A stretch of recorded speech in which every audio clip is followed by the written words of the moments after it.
Okay, so I messed up on the last one. I got tracked up. But this is part two of my premonitions are real video and surviving a kidnapping abduction attempt. On my life. So the girl with the ankle monitor and the baby asked the girl sitting next to me if she had the gun, and the girl sitting next to me was like, "Oh, so okay. This is where I messed up at. Okay, so the premonition happened before that happened. Okay, so it was after New Orleans. So we left. That's weird. It was after New Orleans. New Orleans is a weird city. But okay, so it was after New Orleans, and so it was nighttime. I guess that's why she. I guess that's why they brought up the gun. I think they're like either like upset with me or they just. I was just becoming too much of a problem. But so it's nighttime, and we left New Orleans. We're heading to Atlanta, and there's some other stops we gotta make before we get to Atlanta, I think. And so there's a guy in front of me in the row in front of me, on the window seat, and just like my dream that I had that I explained in part one, uh, he was sitting in front of me, so I'm sitting like this, and so like let me see. It's like I'm sitting like this, right, and he's like in the seat and row in front of me, and he's like looking at his phone like this, and so like it just felt like my dream, so I just continued on like, and I was looking at his phone because like the phone was just a white flash in my dream, but this one was a Facebook Messenger, excuse me, and he was scrolling up on Facebook Messenger, and like he was chatting it up with like this girl in like a bikini, it was the same pictures and just chatting it up with her, and like he was not a in shape fella at all, beyond any means, and I just was like, it just felt like my dream, so like if anything, if I didn't have a dream about this, like I would have been like, oh, whatever, like I wouldn't have cared. But since it happened in my dream, like I just looked at it and I kept looking at it and it just felt like my dream. So I lifted myself up, and like I could see in the distance, like somebody like holding their phones like this, like but showing it to like the other person on the other aisle. And it's weird that my body did that. My body must have something. It's weird. Premonitions are weird, bro. But so like I'm looking, and so like there's like on the screen, I just see colors, like I just see like colors, of pictures. So the colors just resemble this girl's skin tone and her bikinis, kind of, just a little bit, like literally just a little bit. Like I'm just like, you could tell they're on Facebook Messenger. You could tell they're like scrolling up. Could tell the pictures and colors. So like I just like I sat down and like I tapped the guy on the shoulder, and I was like, hey man, like, I think those guys up there, they're like Facebook messaging you pretending to be that girl. And he was like so upset, like he was like, it's like what the like they were trying to get me to buy tickets at the next stop and stuff for this one girl, I guess. And I was like, dang, like what the heck, you know? And uh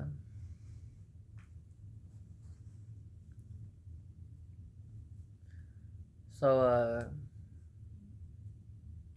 I've like halted their plan, and then I guess that upset them because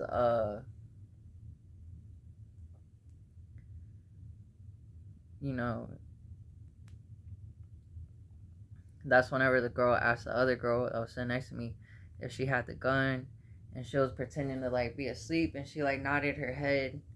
And then that's when I got my pins out because I was getting ready to stab all of them in the jugular, with a pin, and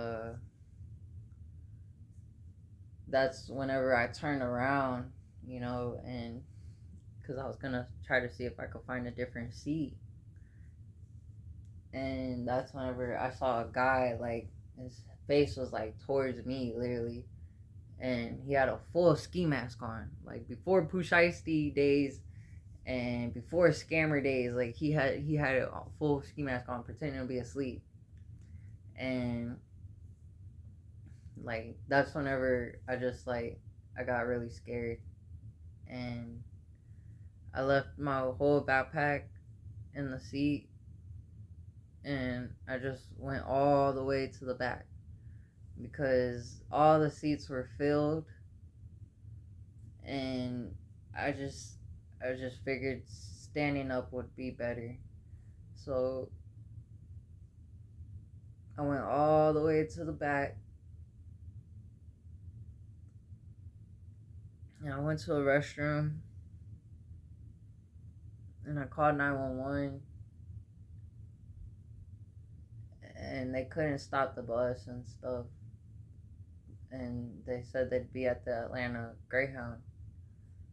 Um, so and like what I'm about to say about them, I know I said, shouts out Atlanta PD.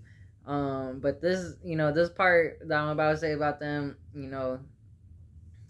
like, I know it's gonna sound bad about them, but they probably literally just thought I was like some crazy person and stuff, and I don't think they were expecting me to have to go through the problems that I had to go through, even after they weren't helping me.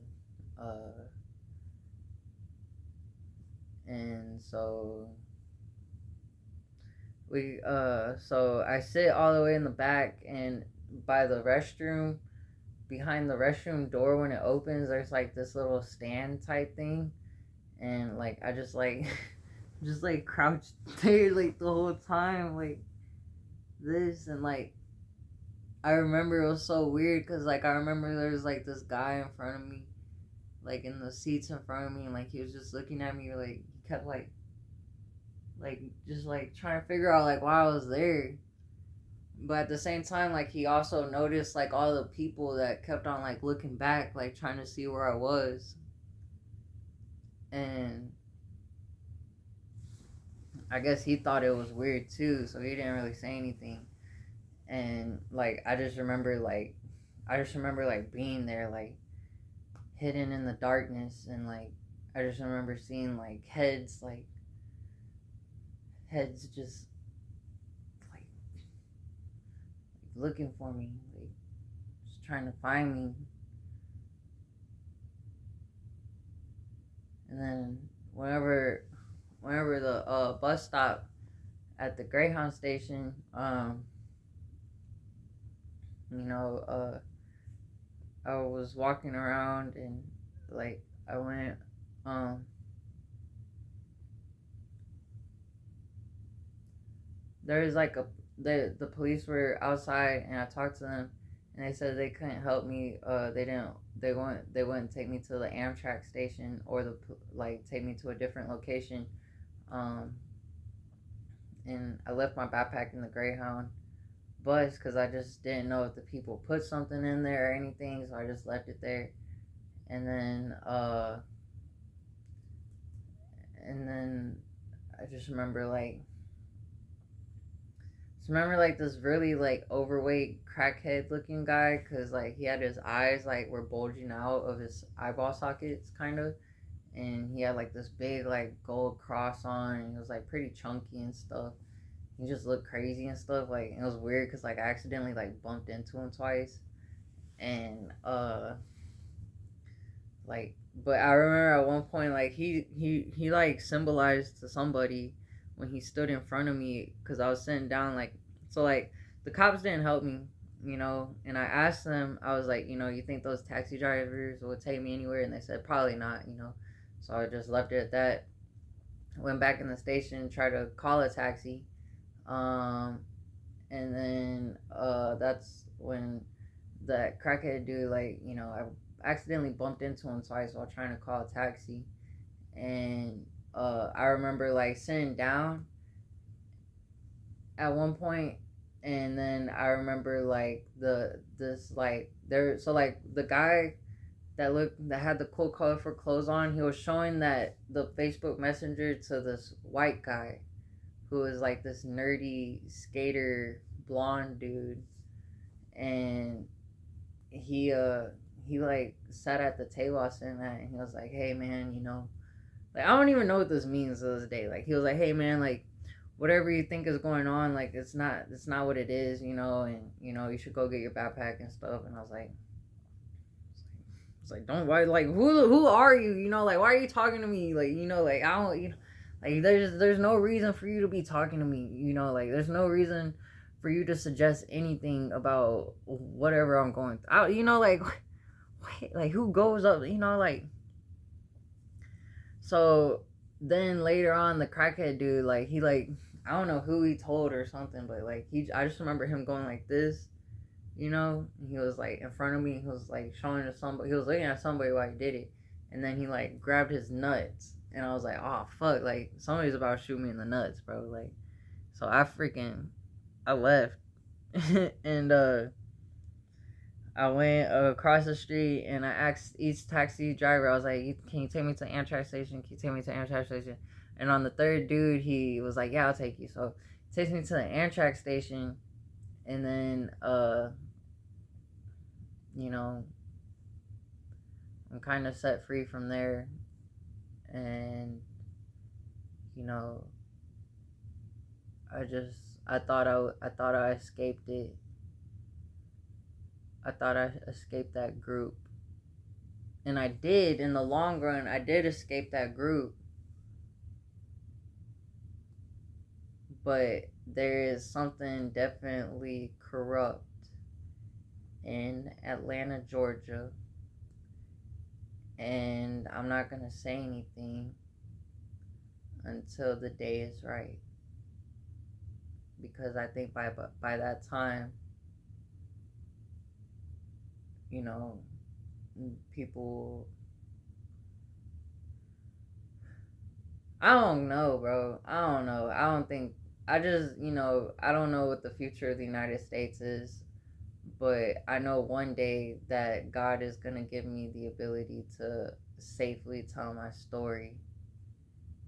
And I'm not going to tell it right now because what I would say would probably halt my life in many ways. Probably, somebody would probably kill me, honestly. Because I thought it was over. You feel me? Like, I thought I escaped this human trafficking organization. But I came to find out that there are just people in this world that should not have the authority they have.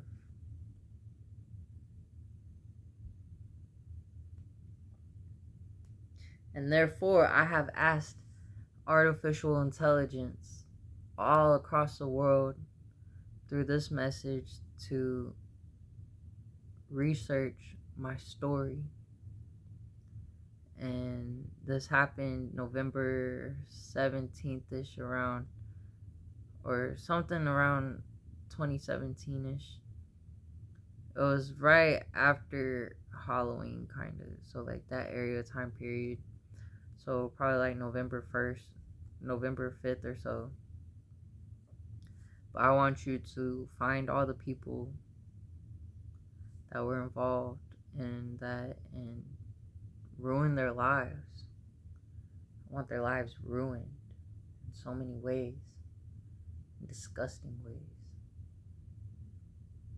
worst ways that you can possibly do, And thank you so much for it, because who knows what else they've done, and that's all I could do right now with my power, because what happened next in this story is something that